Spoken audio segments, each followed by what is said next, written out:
First, I would like to thank you for accepting my interviews. I only have 8 questions to ask. Are you ready? Yes po, I'm ready. First question, when did you started using social media? I started when I was elementary. Since yung mother ko nasa abroad, so kailangan ko gumamit ng social media para meron kaming communication. Second question, how long did you spend time in using social media? Nowadays, siguro yung whole time ko napupunta lang sa sa paggamit ng social media para malibang ganon. Thank you. Question number 3.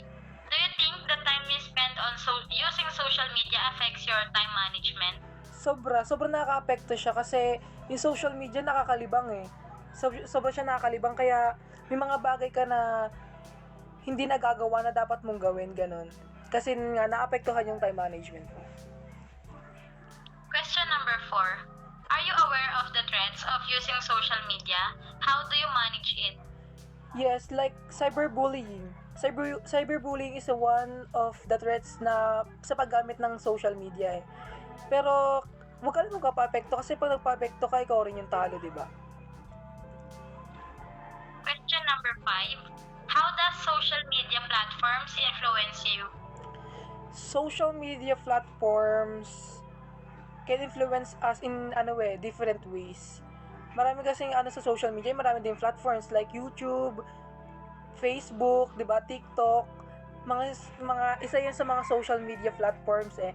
Maraming ways para kanila ma-influence kayo how to be dancer, how to be vlogger, yan ganon. Basta sobrang daming ways kung paano ka ma-influensyahan ng social media.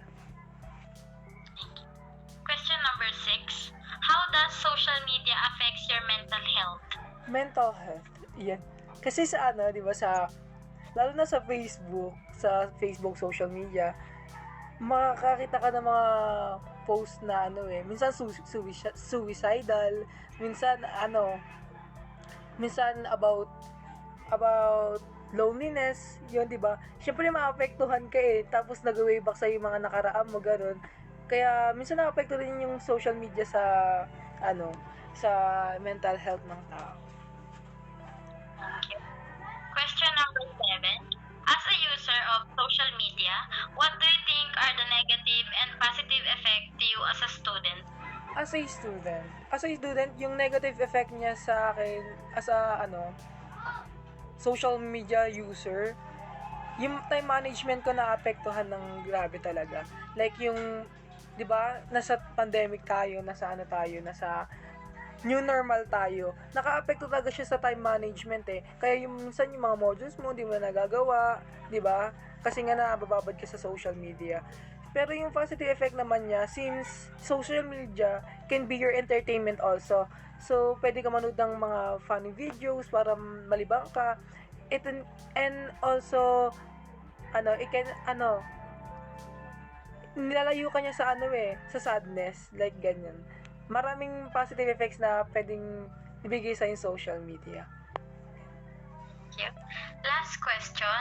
Are you sharing all your feelings and thoughts in social media without filter? No, kasi hindi naman lahat ng lahat naman nararamdaman mo kailangan i-share mo sa Facebook eh. Hindi lahat kailangan mo i-post. Kasi we are live in a judgmental world. Isang post mo lang, isang click mo lang, isang share mo lang sa social media, may judgment ka agad. Kaya kailangan magkaroon ka pa rin ng privacy sa sarili mo. Kailangan pa rin, may mga bagay kang ipina-private para i-watch judgment. Yun kasi. Yun lang. Thank you very much sa pagsagot ng 8 questions. Thank you rin. Thank you very much. Thank you po. I am Lalaine Nanita Esmeralda from Bataan Peninsula State University, Bachelor of Technology and Livelihood Education. First, I would like to thank you for accepting my interviews. I only have 8 questions to ask. Are you ready? Okay. Proceed po tayo. Question number 1. When did you started using social media? I started using social media when I'm elementary. Thank you. Pero tawag dito, may limitation naman yung paggamit ko ng social media that time kasi wala pa tayo sa pandemic like now. Kaya ayun. Question number 2. How did you spend time in social media? How long did you spend time in social media? For now is almost a day because the online class nga na inaano natin ngayon na ngayong pandemic.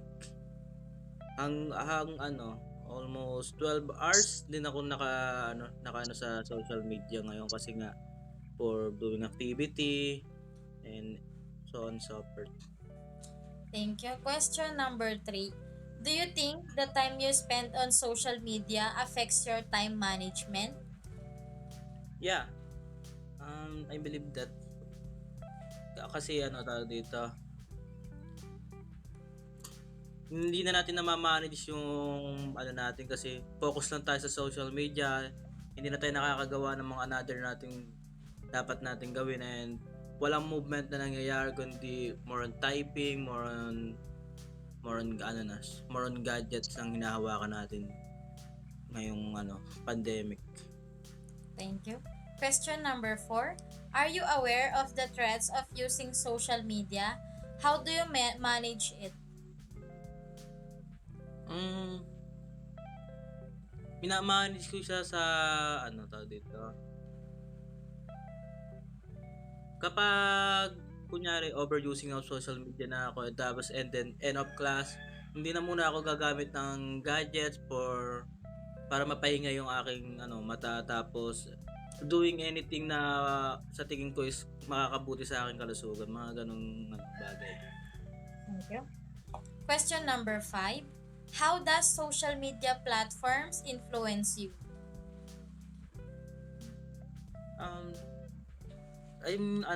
Na sobra siya nakaka-influence kasi nalalaman mo rito yung effect of social media, tas mga dapat mong gawin kapag pag overuse gadget ka na or what na pwede mong i-avoid para ma-save yung health mo or maging safety ka sa sakit. Question number 6. How does social media affect your mental health? So ngayon is masyado na siya nakaka-affect sa like now pandemic because ayun nga sinabi ko nung una is masyado ka ng focus sa social media, sa yung online classes, yung mo is yung sa mata mo minsan nararamdaman ko sumasakit. Tapos kaya ginagawa ko kapag may free time ako, nagpinapahinga ko yung mata ko, hindi na ako gumagamit ng social media like I said nga before. Mga ganong way na para Thank you. Question number 7. As a user of social media, what do you think are the negative and positive effect to you as a student? For me, the positive and negative effect of being a student, mas tawag dito, mas pinadali yung way ng kunyari may mga gusto kang dapat malaman, type in Google, anything what. Ang mga masama namang naging epekto niya is nawawalan ka na ng like said before, time management, nawawalan ka na ng effort na ma-catch yung knowledge na yun kasi like puro Google, etc. But any website na pwede mong i-search para makuha yung answer and nasa bahay ka lang, parang feel mo kahit na nasa bahay ka is haggard ka, pagod na pagod ka dahil sa na pagka-focus lang sa social media pag mayroon kang classes. Ayun lang. Thank you. Last question. Question number 8. Are you sharing all your feelings and thoughts in social media without filter? Can you repeat the question? Question number 8. Are you sharing all your feelings and thoughts in social media without filter?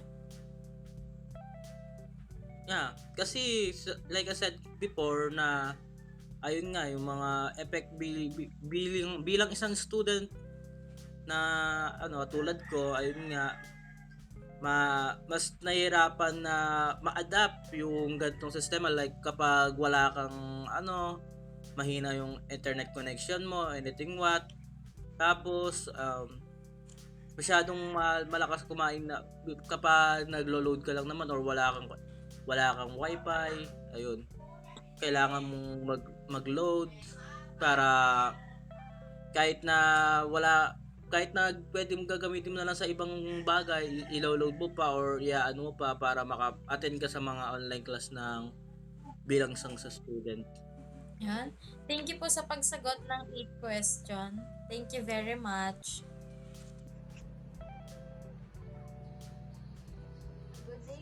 Good day, Miss Mira. I just want to inform you that this meeting will be recorded. Okay po. Nowadays, technology became part of our daily life. We engage in using social media platforms to seek information and also for entertainment. Now, let us proceed to the question. When did you start using social media? Nag-start akong gumamit ng social media nung 12 years old ako kasi may nausong laro nun kaya na-engage ako ng ganong kaagang edad. How long did you spend time using social media? Sa ngayon, 18 hours a day yung ginugugol ko sa paggamit ng social media kasi hindi naman tayo face-to-face online class ngayon. Mas matagal talaga yung ginagamit kong time para sa social media gaya ng G-Class tsaka Gmeet. Ganun.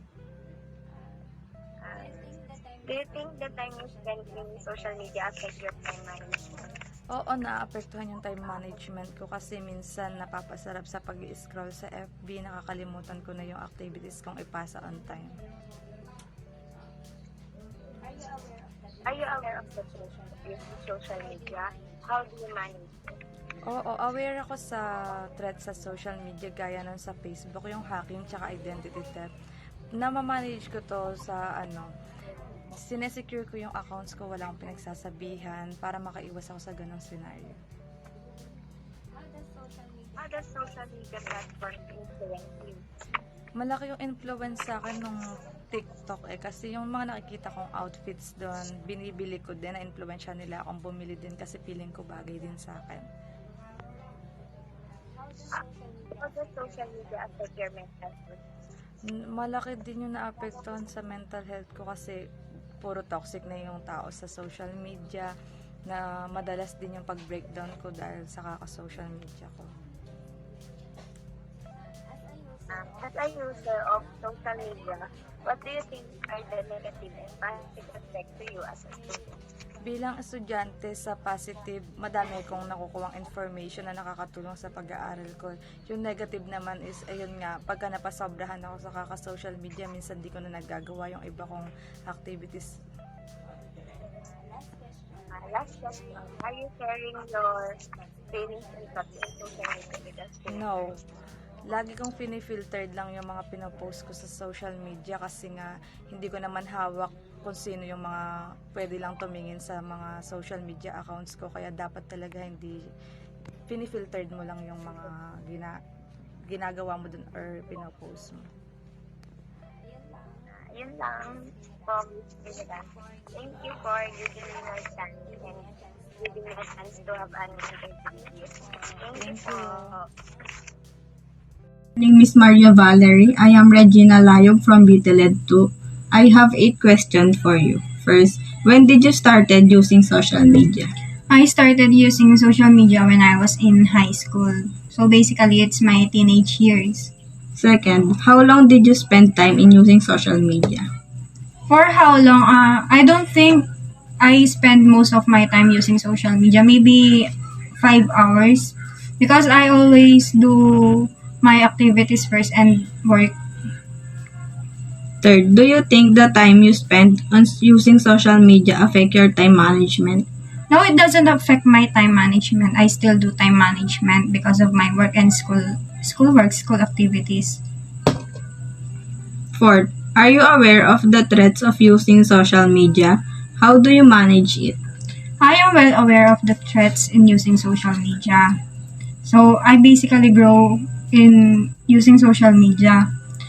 I manage them by knowing all the facts and not believing in fake news or other, and not clicking all the clickbaits and other links.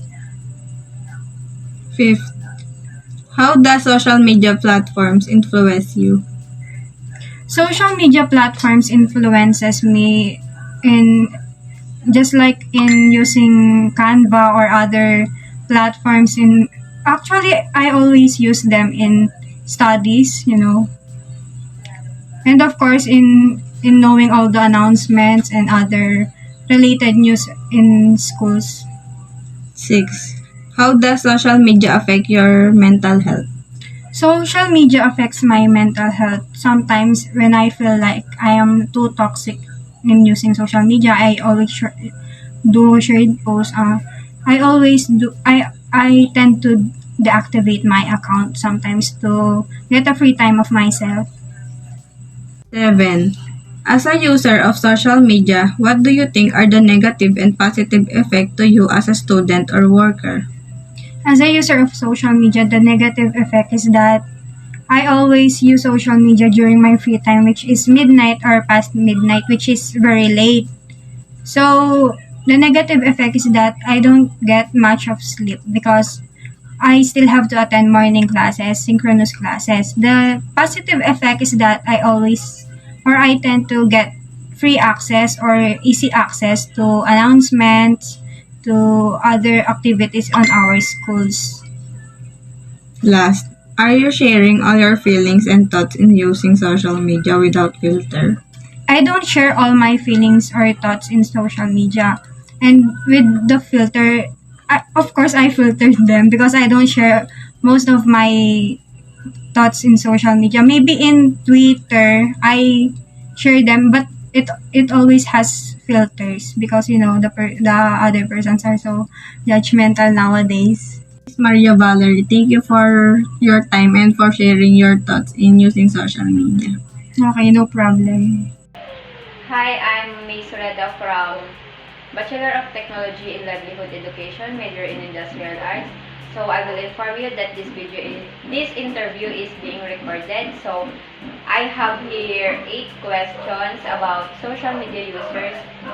So here's the first question. When did you started using social media? When I started using social media when 17 years old. How long did you spend time in using social media? 2 to 3 hours. Do you think the time you spend on using social media affect your time management? Are you aware of the threats of using social media? How do you manage it? Yes. Iniiwasan ko na lang mag-influence siya. How does social media platforms influence you? For example, sa YouTube. YouTube, yun. Pag wala akong alam na doon ko pinapanood para matutunan ko. How does social media affect your mental health? As a user of social media, what do you think are the negative and positive effect to you as a worker? Negative. Ayon sa negative, yung hindi dapat ipopost yung tulad ng mga bully-bully, yung mga sex. Sa positive naman, marami ka namang matutunan na sinishare ng mga. Are you sharing all your feelings and thoughts in using social media without filter? Thank you po. Basta po. Hi, when did you started using social media? Since grade 7. How long did you spend time using social media? 5 hours a day. Do you think the time you spend on using social media affects your time management? Depende. Depende sa mga gagawin, ganun. Pero madalas, oo. Are you aware of the threats of using social media? How do you manage it? Minsan, hinihintaan ko lang yung pagsi-cellphone pagka pagod na. Pagod na yung mata ko, ganun. Okay. How does social media platforms influence you? Yung mga ibang announcements sa Facebook, ganun, tulad pag sa school. Okay. How does social media affect your mental health? Wala, hindi ko naman sila iniintindi. Then, as a user of social media, what do you think are the negative and positive effects to you as a student?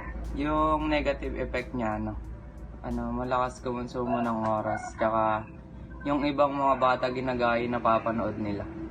Yung positive effect naman, tulad nung kanina, pag may mga announcement nga sa school, tas sa Facebook na-upload ko. Last question. Are you sharing your feelings and thoughts in social media with filter? Hindi naman ako kung ganong nag-share sa mga social media. Okay, thank you. Thank you. When did you start using social media? Nagsimula akong gumamit ng social media nung high school ako. Bale, tinuruan lang ako ng pinsan kong gumawa ng Facebook account. Hanggang sa nagtuloy-tuloy na parang nasanay na rin akong matutunan din yung iba pang mga social media apps tulad ng Instagram, Twitter, YouTube. Yun. How long did you spend time in using social media? Siguro mga 5 to 7 hours a day. Pero di naman ako nagpupuyat. Siguro mga hanggang 11 PM lang, ganun.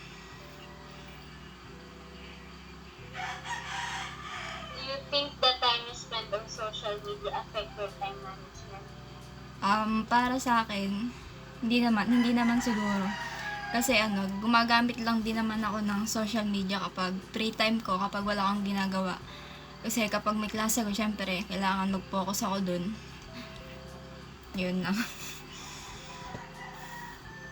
Are you aware of the threats of social media?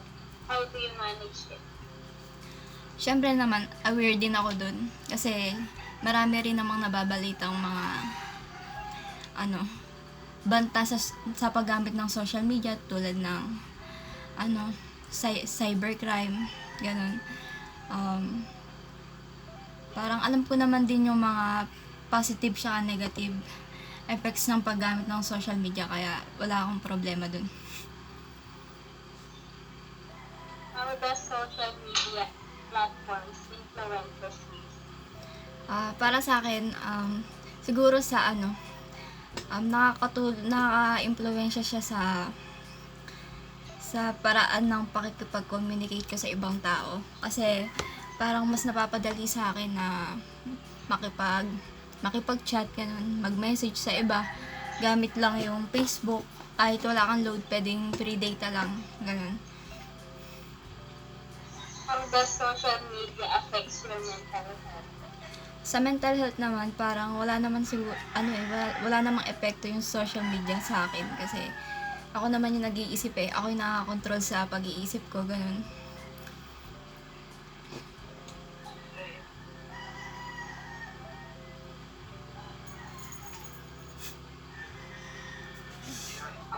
As a user of social media, what do you think are the negative and positive effects to you as a student?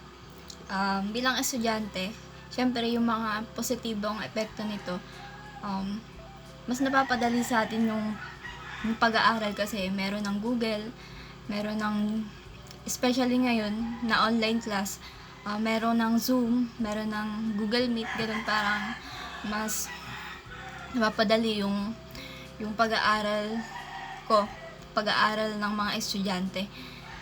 Sa negative naman siguro, yung sobrang paggamit lang. Minsan kasi merong mga tao or estudyante na parang nasosobrahan yung paggamit nila ng social media. Wala nang limit yung paggamit dito. Kaya minsan na-addict sila ganun. Hindi na nila parang naaasikaso yung pag-aaral nila kasi sobrang dami ng mga application na nauuso ngayon eh. Hindi lang Facebook, pati na rin yung mga online games, madami na rin eh. Are you sharing your feelings and thoughts in social media without filter? Hindi ko naman sinashare lahat ng mga feelings ko doon or yung mga gusto kong sabihin. Kasi para sa akin, mas okay pa rin yung may privacy ka sa buhay. Parang para sa akin, libangan lang yung paggamit ng social media.